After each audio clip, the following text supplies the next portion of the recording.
स्वागत है दोस्तों। ईपीएफओ के सदस्य और कर्मचारियों के लिए बड़ी खबर है। अगर आप एक ईपीएफओ एम्प्लॉई हैं तो यह वीडियो आपके लिए बेहद ही इम्पोर्टेंट होने वाला है।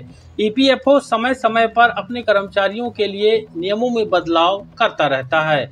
अब ईपीएफओ की तरफ से एक महत्वपूर्ण अपडेट दिया गया है जिसमें बड़े नियमों में बदलाव किया गया है। इसका कर्मचारियों पर सीधा असर पड़ने वाला है।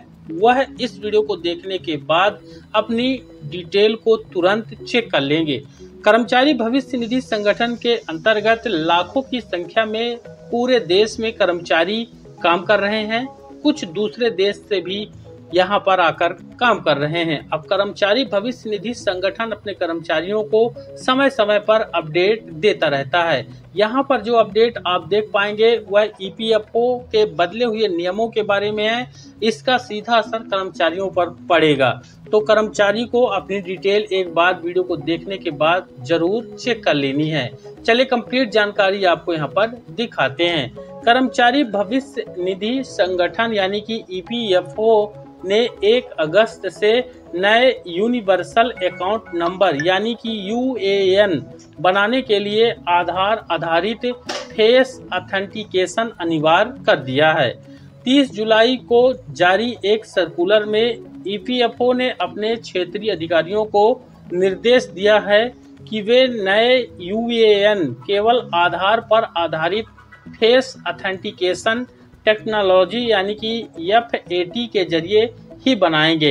यानी कि अब सीधी तौर पर जो रियल एम्प्लॉई है उन्हीं का फेस ऑथेंटिकेशन हो पाएगा और जो फर्जीवाड़े से काम कर रहे थे या फर्जी तरीके से जो रियल कर्मचारी उनका हक मार रहे थे उन पर अब लगाम लग जाएगी। वहीं आपको बता दें कि यहाँ पर क्या क्या डिटेल आपको देखने को मिलेगी। ईपीएफओ का यह कदम यूएएन को अधिक ऑथेंटिक और एरर फ्री बनाने के उद्देश्य से किया गया है। Universal account number U EPF योजना के तहत नॉमिनेटेड प्रत्येक कर्मचारी को दिया जाने वाला एक महत्वपूर्ण 12 अंकों का यूनिक पहचान कोड होता है। इसके बिना ईपीएफ अंशधारकों को अपने पीएफ बैलेंस तक पहुंचने और एडवांस निकासी के लिए दावे जमा करने जैसी समस्याओं का सामना करना पड़ सकता है। अब यहाँ पर क्या नियम है? नए नियमों के अनुसार नए कर्मचारियों के लिए केवल आधार आधारित फेस ऑथेंटिकेशन के जरिए UAN universal account number generate करने की प्रक्रिया पूरी करनी होगी। यानी टोटली ऑनलाइन फेस से आपका ये यूएएन जनरेट किया जाएगा। अंतर्राष्ट्रीय कर्मचारी और नेपाल व भूटान के जो नागरिक हैं और यहाँ आके ईपीएफओ के कर्मचारी के रूप में काम करना चाहते हैं या कर रहे हैं, उनमें असाधारण मामलों में मौजूदा एम्प्लॉयर बेस्ड यानी कि यूएएन प्रक्रिया जो मैनुअली है वो समान रूप से जारी रहेगी। इसका मतलब है कि नियोक्ताओं के जरिए यूएएन जनरेट करना अभी भी कुछ मामलों में अनुमत होगा, लेकिन अधिकांश कर्मचारियों के लिए आधार आधारित FAT का उपयोग अब अनिवार्य कर दिया गया है।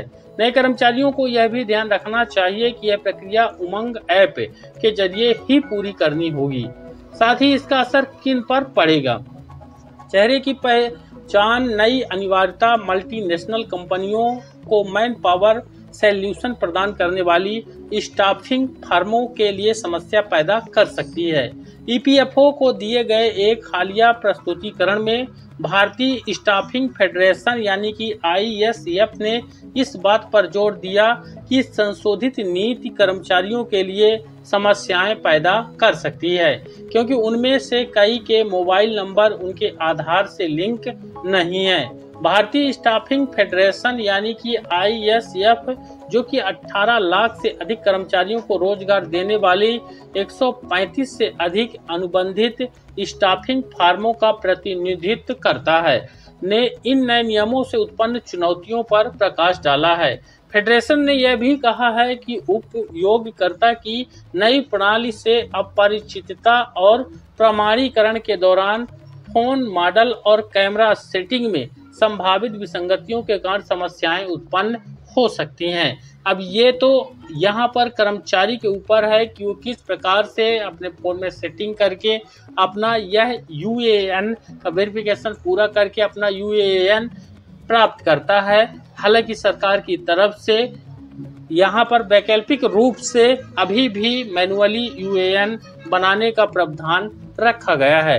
मुझे उम्मीद जानकारी बेहद इंपॉर्टेंट है, इसको लाइक ज़्यादा से ज़्यादा करके शेयर जरूर करें और चैनल पर नए हैं सब्सक्राइब भी जरूर कर लें। धन्यवाद।